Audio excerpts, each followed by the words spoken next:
warahmatullahi wabarakatuh. Selamat siang dan salam sejahtera untuk kita semua.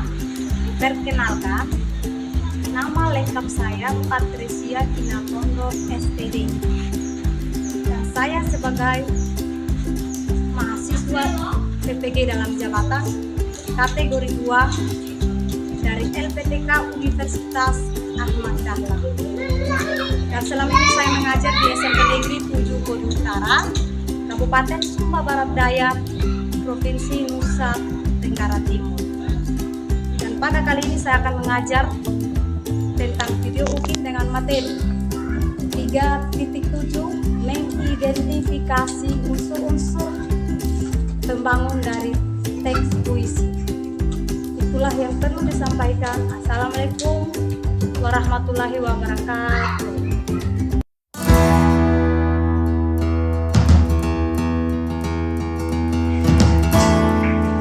Siap. Selamat siang. Oke, selamat siang anak-anak.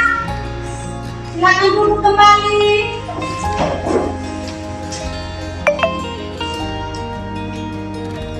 Apa kabar hari ini? Baik, Bu. Tepuk tangan semuanya. Oke, untuk itu Ibu minta salah satu siswa untuk maju di depan memimpin doa.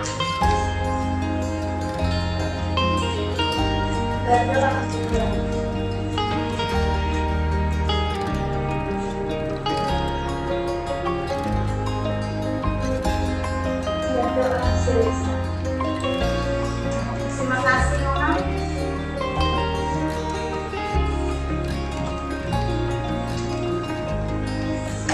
Oke anak-anak, untuk itu Ibu absen dulu ya. Ya, Bu. Apakah ada yang tidak hadir hari ini? Hadir semua, Bu. Oh, hadir semua hari ini ya? Iya, Bu. Luar biasa. Kelas 8 memang rajin sekali ya. Tepuk tangan. Oke anak-anak, sekarang Ibu tanya, apakah anak-anak masih ingat dari minggu lalu? Masih, Bu. Kalau anak-anak masih ingat, ayo disebutkan. Tentang eksposisi, Bu. Tentang teks. Eksposisi, Bu. Teks eksposisi itu apa ya? Informasi yang disampaikan kepada masyarakat. Informasi yang disampaikan kepada masyarakat atau kepada Halayak. khalayak. Ada lagi yang masih ingat? Ada, Bu. Apa? Argumentasi. Argumentasi. Ada lagi? Ada, Bu. Apa? Pendapat, Bu. Iya. Teks eksposisi itu harus disertai dengan argumentasi atau pendapat untuk menarik perhatian masyarakat. Luar biasa. Untuk itu, Ibu akan memberikan kata-kata bijak yang berupa motivasi untuk anak-anak. Yang di layar poin-poinnya, ayo silakan baca bersama-sama ya. Semakin banyak dalam membaca, semakin banyak yang Anda belajar, semakin banyak yang banyak.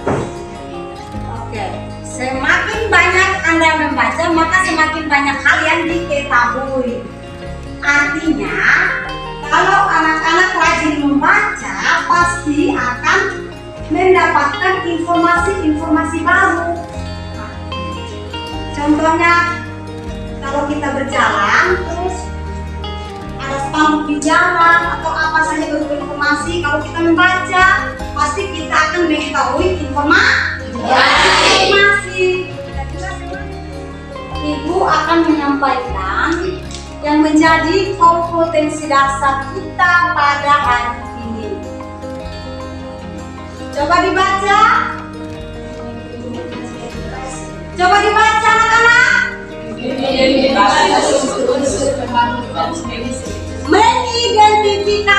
unsur-unsur apa? Terbangun dari teks puisi. Inilah yang menjadi kompetensi dasar kita pada saat ini. Oke, kita akan lanjut. Tujuan pembelajaran kita pada hari ini, anak-anak itu harus mampu mengidentifikasi unsur-unsur dari puisi. Dan anak-anak harus bisa menganalisis unsur-unsur pembangun puisi. Oke.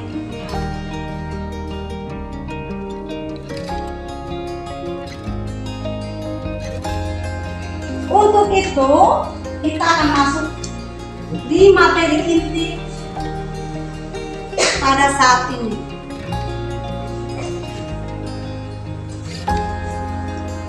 Oke. Ibu tanya dulu ya. Apa yang dimaksud dengan puisi? Apakah anak-anak mengerti yang dimaksud dengan puisi? Oke.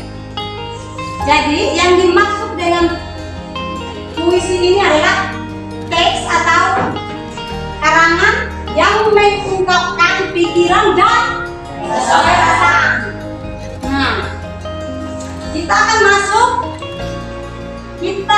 masuk di poin A, yaitu unsur-unsur dari puisi. Unsur-unsur dari puisi. Ayo dibaca anak-anak. Yang pertama apa? Yang pertama ada. Ayo dibaca secara bersama-sama ya. Anak-anak harus aktif semua ya.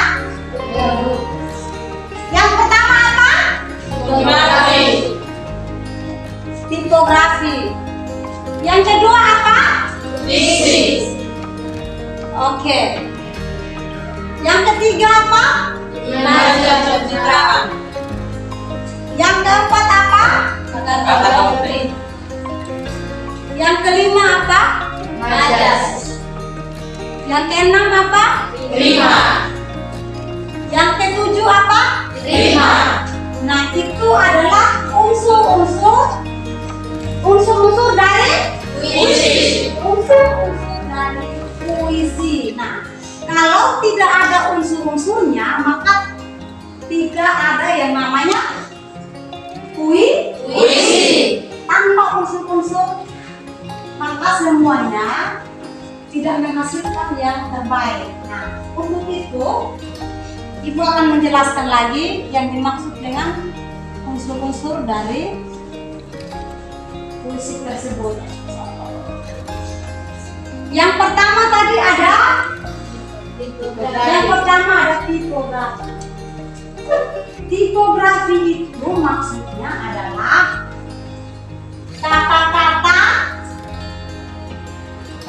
kata-kata yang harus diungkapkan melalui pengaturan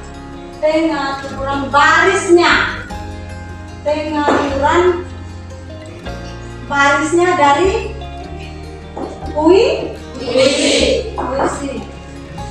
Yang kedua apa tadi? Diksi. Yang kedua diksi. Yang dimaksud dengan diksi itu adalah pilihan kata. Contohnya kalau kita mau membuat suatu puisi itu, kata-katanya harus yang baik dan benar. Tidak boleh kata-kata negatif. Kata-katanya harus positif semua ya. Yang ketiga apa? Imaji atau citraan. Yang dimaksud dengan imaji atau citraan itu adalah suatu perasaan yang dilihat melalui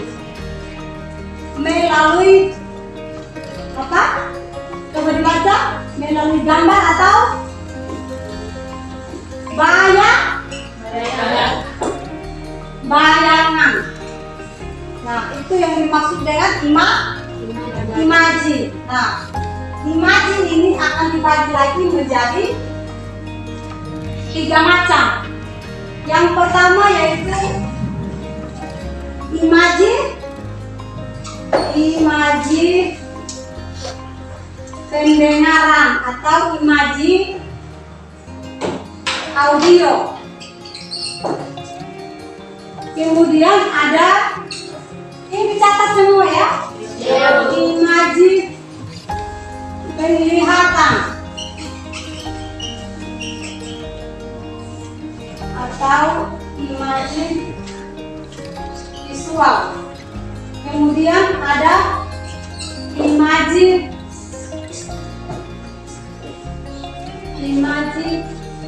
perabaan atau imaji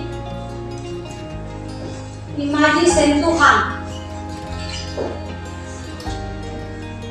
Ya. Ayo dicatat ya.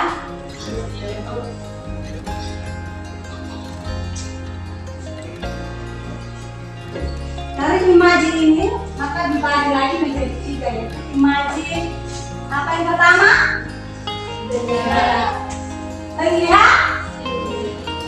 Penglihatan apa yang disebut dengan imaji audio. Apa lagi? Imaji? Ya. Apa lagi?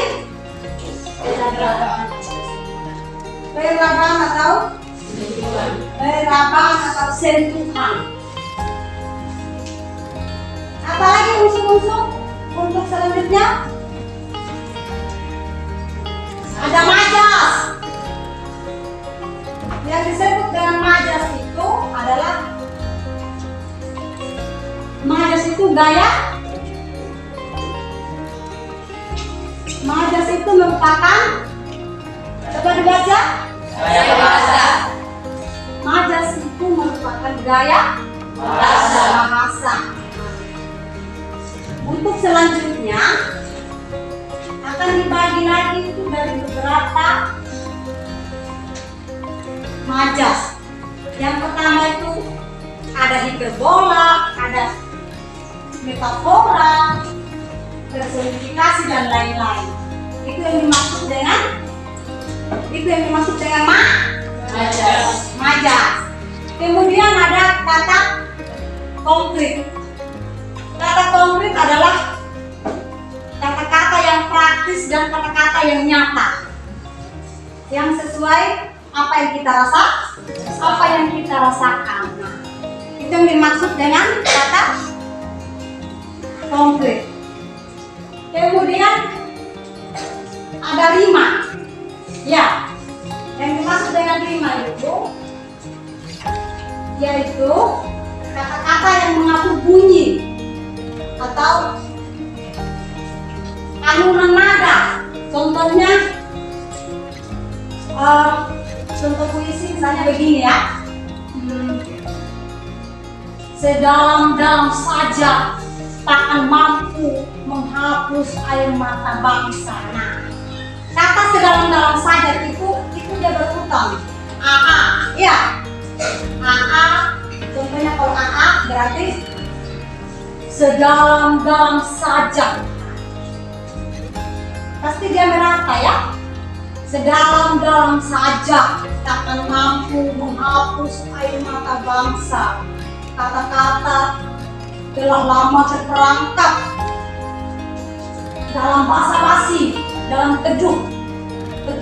Nah, itu yang dimaksud dengan rima. Ya. Mungkin ada yang mau bertanya?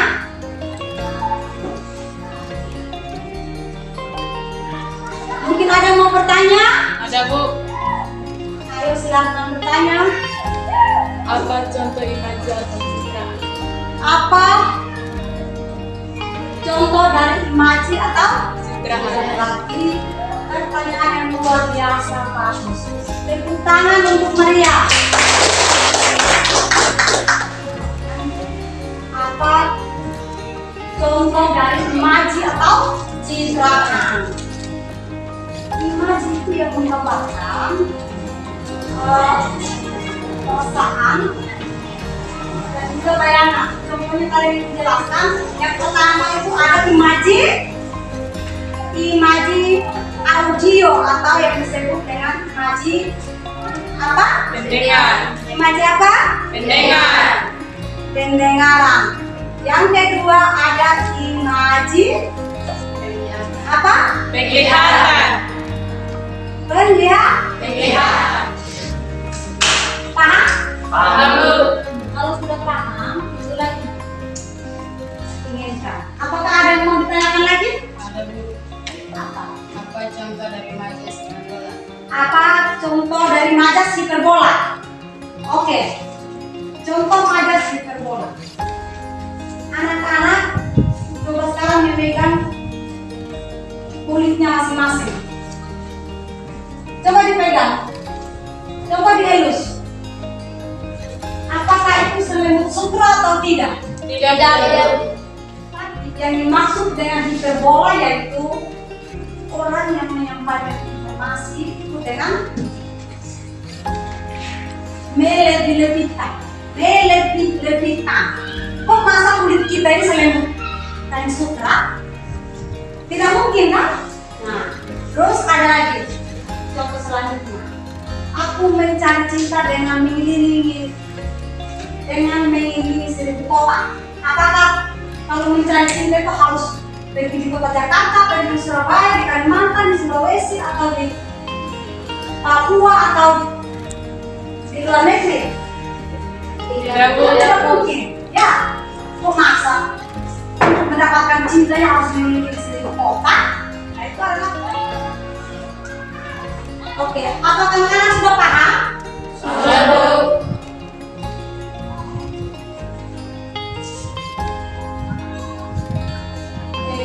Ibu akan memberikan contoh dari puisi.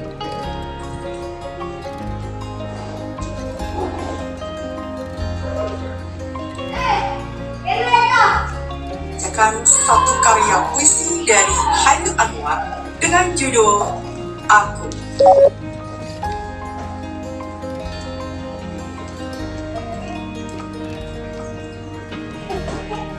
Aku,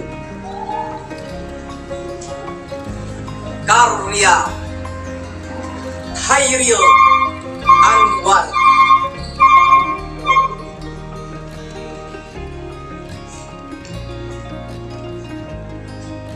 Kalau sampai waktuku, ku mau tak seorang kan merayu. Tidak juga kau. Tak perlu seduh sedan itu.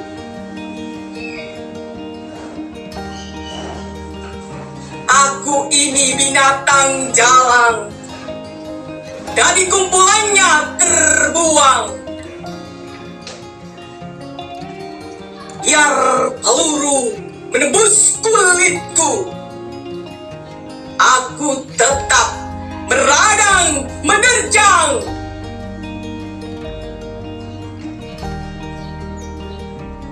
Luka dan bisa ku bawa berlari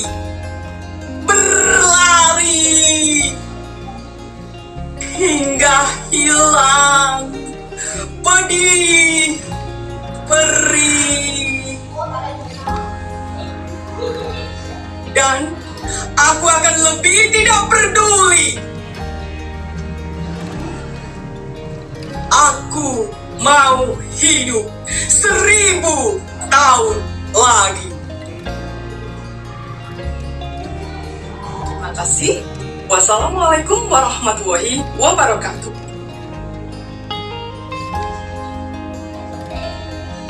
Apakah anak-anak sudah menonton?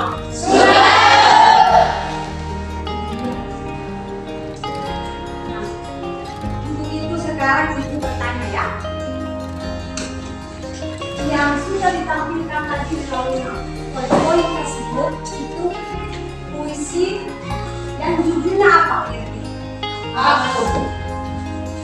Judulnya? Ya, betul. Kemudian itu karyanya siapa ya? Karyanya siapa? Karyanya siapa? Karyanya siapa?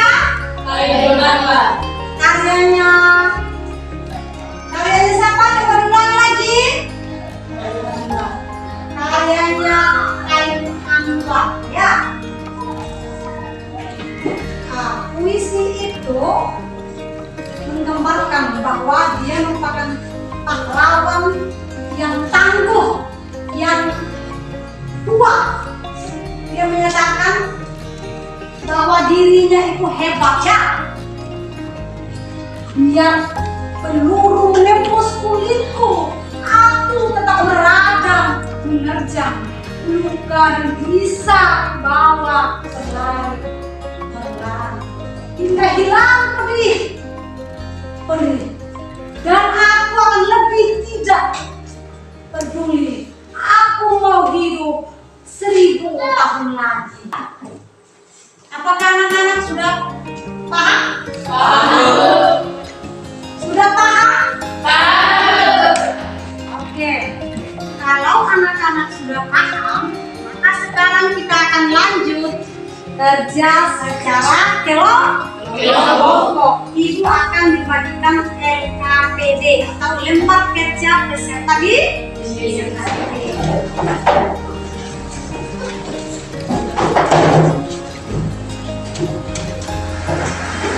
Apakah sudah selesai?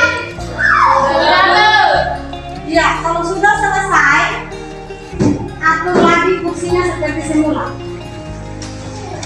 Oke, oleh karena itu, Ibu minta sekarang perwakilan dari masing-masing kelompok untuk maju di depan mempresentasikan hasil diskusinya. Oke, untuk itu dimulai dari kelompok 1. Silakan maju di depan. Terima kasih atas kesempatan yang diberikan kepada kami kelompok 1 untuk mempresentasikan hasil kerja kami. Puisi yang merupakan teks yang mengungkapkan pikiran atau perasaan dengan mengutamakan keindahan kata-kata. 2. Unsur tersebut dalam puisi tersebut: 1. Tipografi, 2. Diksi, 3. Imaji, 4. Kata konkret, 5. Majas, 6. Ringan, 7. Hikmat. 3. Teks tersebut merupakan puisi karena terdapat kata-kata indah, penuh makna serta menceritakan suatu kejadian atau 4. Dalam puisi tersebut ada kata-kata kias yang menunjukkan sifat hidup pada benda. Ibu meminta tadi buku tugasnya untuk nanti dinilai, ya. Ibu akan memberikan penilaian, ya. Ibu itu bukan hanya menilai dari keterampilan saja, Ibu juga menilai dari sikapnya anak-anak selama pembelajaran ini, dan juga pengetahuan anak-anak itu seperti gimana, tingkat kerjasamanya, partisipasinya dalam kelompok pada saat berdiskusi seperti apa. Nah, Ibu akan menilai semua, ya. Materi kita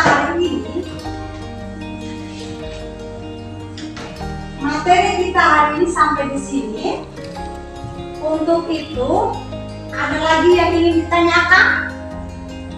Tidak ada, Bu. Ada yang ingin ditanyakan? Tidak ada, Bu. Oke, kalau tidak ada yang ingin ditanyakan, maka sekarang akan menyimpulkan materi pembelajaran kita pada hari ini. Oke, sebelum Ibu itu menyimpulkan, apakah anak-anak ada yang bisa menyimpulkan materi pembelajaran kita hari ini? Ada, Bu. Ada yang bisa menyimpulkan? Oke, baik. Ayo Maria. Unsur-unsur pembangunan puisi ada majas, ada tipografi, ada imaji atau citraan, ada ritma, ada rima, ada kata konkret.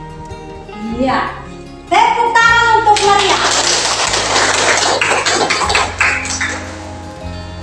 Luar biasa ya. Luar biasa. Kelas 8 ini sudah bisa menyimpulkan. Itulah yang Ibu inginkan. Kalau begitu, Ibu akan melanjutkan untuk menyimpulkan. Materi kita hari ini tentang mengidentifikasi unsur-unsur pembangun puisi. Nah, unsur-unsurnya yang pertama ada tipografi, yang kedua ada diksi atau pilihan kata, yang ketiga ada majas. Majas itu gaya bahasa ya, namanya majas hiperbola, majas metafora, majas personifikasi. Kemudian ada kata konkret.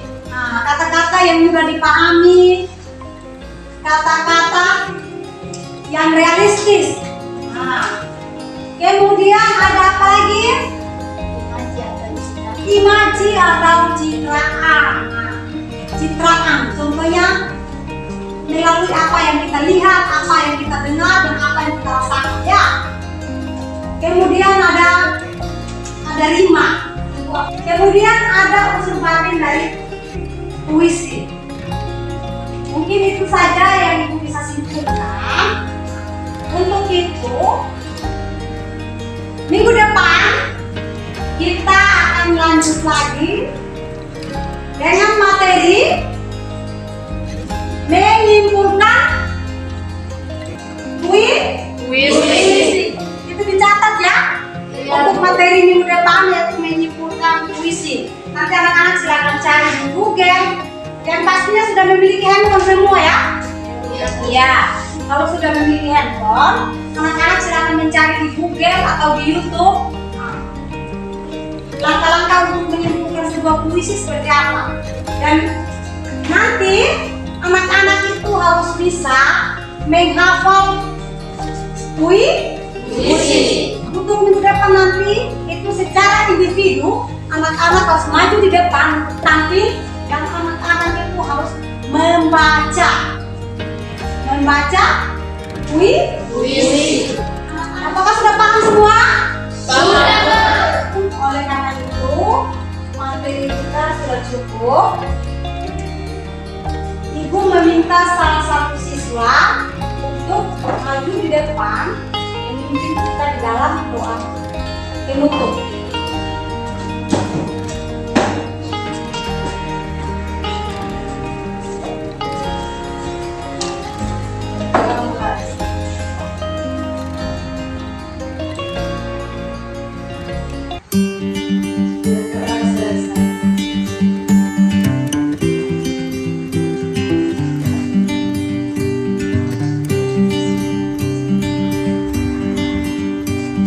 Siap.